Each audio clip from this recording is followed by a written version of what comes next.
today's lesson, you'll learn how to play Annie's song using strumming or finger-picking patterns. Now you can follow this entire lesson with high or low G tuning. I'll be using my tenor with low G tuning through most of the lesson. However, I'll also demonstrate how the finger-picking patterns sound with high G tuning as well. So let's get started by taking a look at our patterns. I'm going to demonstrate all 4 of our patterns on a D chord. For D, we have our index, middle, and ring fingers covering the 2nd fret of strings 4, 3, and 2. Here's our first strumming pattern at a slow tempo.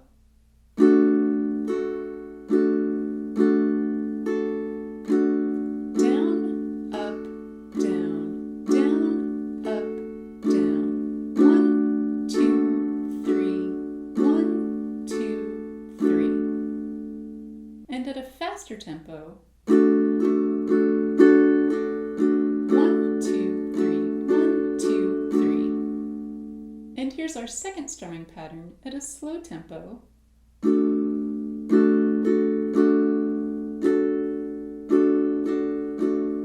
Down, down, up, down, down, down, up, down. 1 and 2 and 3 and 1 and 2 and 3 and at a faster tempo. 1, 2, 3, 1, 2, 3. And here's our first finger-picking pattern at a slow tempo.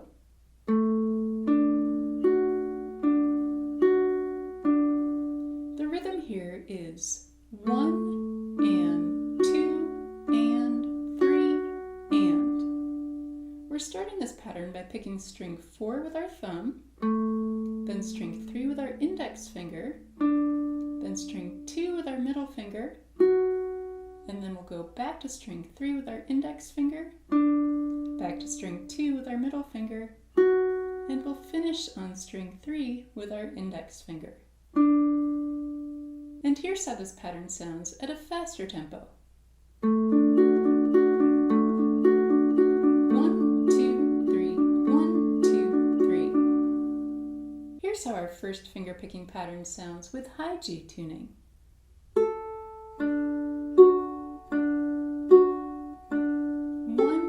and 2 and 3 and at a faster tempo.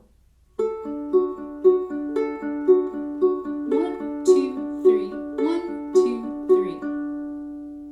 And finally we have our second finger-picking pattern. The rhythm here is 1 and 2 and 3 and. We begin this pattern by picking strings 4 down to 1 with our thumb, index finger, middle finger, and ring finger, and then we'll finish on the 3rd string with our index finger. And now this pattern at a faster tempo.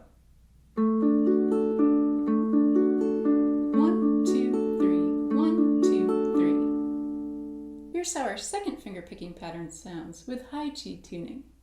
1 and 2 and 3 and at a faster tempo. 1, 2, 3, 1, 2, 3. Did you know that you can find all of my song sheets, fingerstyle tab arrangements, and songbooks on Patreon? The link is down below in the video description. If you're enjoying my lessons, I'd love to hear from you in the comments. Let me know what other songs you'd like to learn, and please give this video a thumbs up as it really helps to support my channel. This song is made up of 3 verses that all use the same chord progression. So next in our lesson, we'll take a look at the first 4 lines of verse 1, which will cover all of the chords used throughout the song. First, we'll look at how to apply our strumming patterns, and then how to apply our finger-picking patterns. Throughout this song, for all of the chords in bold, we'll apply pattern 1, and for the chords in standard font, we'll apply pattern 2. So starting with line 1, we have a D chord in bold. So here we'll play pattern 1, to a D sus4 chord. Here we'll maintain our D chord shape, and we're going to add our pinky to the 3rd fret of the 2nd string. Now if this chord shape feels a little too cramped for your hand, then another option is to use your ring finger on the 2nd string. From D sus4, we'll go to a G chord. Now for G, we have our index and middle fingers on the 2nd fret of strings 3 and 1, and our ring finger on the 3rd fret of the 2nd string. Here we'll play pattern 2 as this chord appears in standard font, and then we'll go to an A chord. For A, we have our index finger on the 1st fret of the 3rd string and middle finger on the 2nd fret of the 4th string. Here we'll play pattern 2. So let's count the rhythm of line 1 at a slow tempo. 1, 2, 3, 1, 2, 3, 1, 2, 3, 1, 2, 3. In line 2, we move to a B minor chord.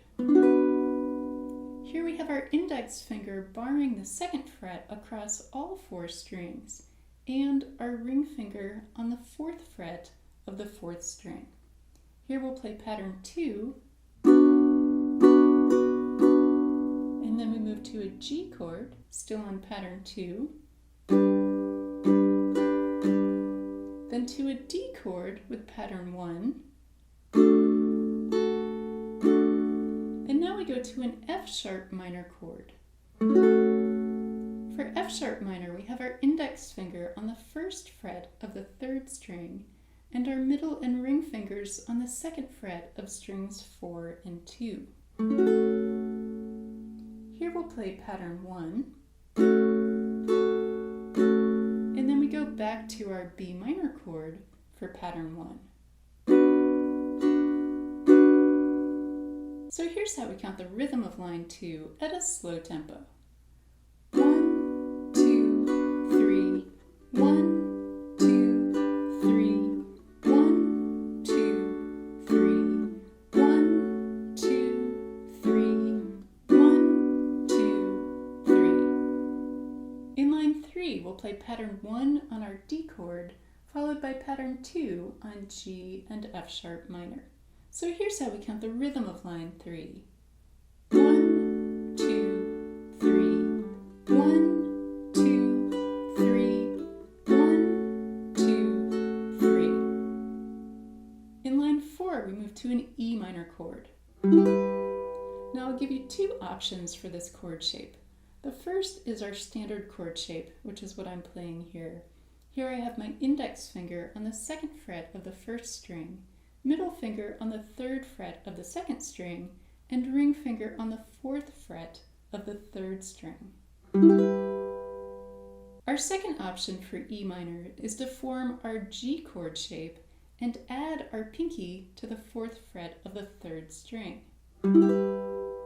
This makes it easy to lift up our pinky to transition from E minor to G, which comes next. So you can try both chord shapes for E minor and see which one you prefer. After our G chord comes A7. For A7, we just have our index finger on the 1st fret of the 3rd string. So let's count the rhythm of line 4 at a slow tempo. We'll apply pattern 2 to all of the chords in this line, except for the A7 chord in bold, where we'll play pattern 1. 1, 2, 3, 1, 2, 3, 1, 2, 3, 1, 2, 3, 1, 2, 3. For the rest of the song, including the intro and the outro, you can continue to apply pattern 1 to all of the chords in bold and pattern 2 to all of the chords in standard font. And when we get to our final D chord at the end of the song, we can play a nice slow arpeggio through all 4 strings. Now let's look at how to apply our finger picking patterns. We're going to apply pattern 1 to the chords in bold and pattern 2 to the chords in standard font, just like we did with our strumming patterns. We can use all of the same chord shapes that we used in our strumming version, but I'm going to give you a few other options in lines 2 and 3. So starting with line 1, we'll play pattern 1 on our D chord, and then pattern 1 on D sus4, and then moving to our G chord, we're changing to pattern 2. And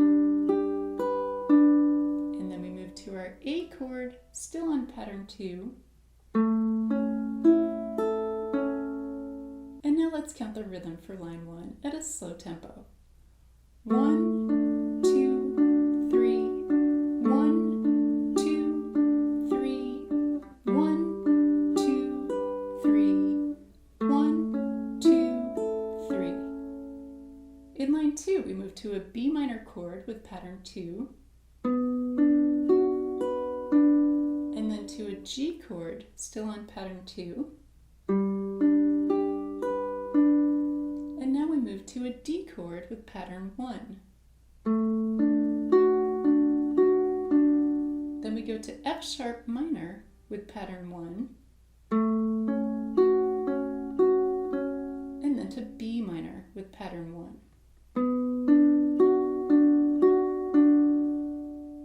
Now when we play pattern 1 on D,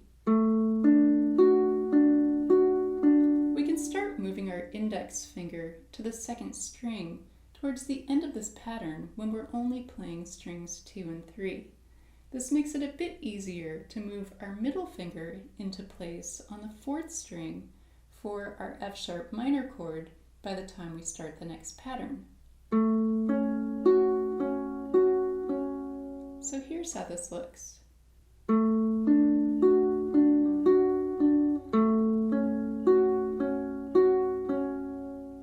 I also want to give you another option for our B minor chord.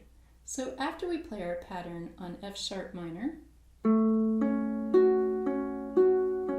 we could either form our standard B minor chord shape, or going from F sharp minor, we can keep our ring finger in place and place down our middle finger on the 2nd fret of the 3rd string and our pinky on the 4th fret of the 4th string. We can form this chord shape because this pattern doesn't use the 1st string. And now going from B minor to our D chord in line 3, we'll keep our middle and ring fingers in place and add our index finger to the 4th string.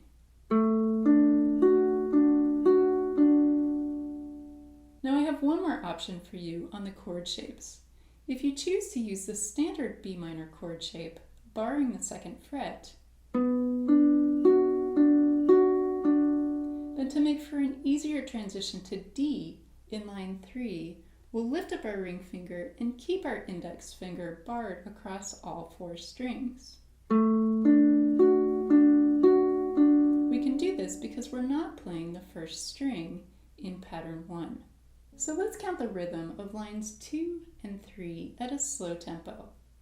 1, 2, 3, 1, 2, 3, 1, 2, 3, 1, 2, 3, 1, 2, 3, 1, 2, 3, 1, 2, 3, 1, 2, 3. In line 4, we'll start with pattern 2 on E minor. And here, just like with our strumming patterns, we can either use our standard E minor chord shape, or we can form our G chord and add our pinky to the 3rd string. Then we'll play pattern 2 on G, and then we'll go to A7, still on pattern 2, and then we have our A7 chord in bold, so we'll play pattern 1, and we'll finish line 4 on A7 with pattern 2. Here's how we count the rhythm of line 4. 1, 2, 3, 1, 2, 3, 1, 2, 3, 1, 2, 3, 1, 2, 3. As you move through the rest of the song, including the intro and the outro, you can continue to apply pattern 1 to all of the chords in bold and pattern 2 to all of the chords in standard font. When we get to our final D chord at the end of the song, I like to pick all 4 strings together. Next, we're moving into our play along, where I'll play and sing through the entire song, and you can play along with me. Now, I'm going to use the strumming and fingerpicking patterns, but for an easier version, feel free to use only the strumming patterns or only the fingerpicking patterns, or for the easiest version, choose just one pattern and apply it to the whole song. 1, 2, 3, 4, 5, 6.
I hope you enjoy learning these beautiful patterns to play Annie's song.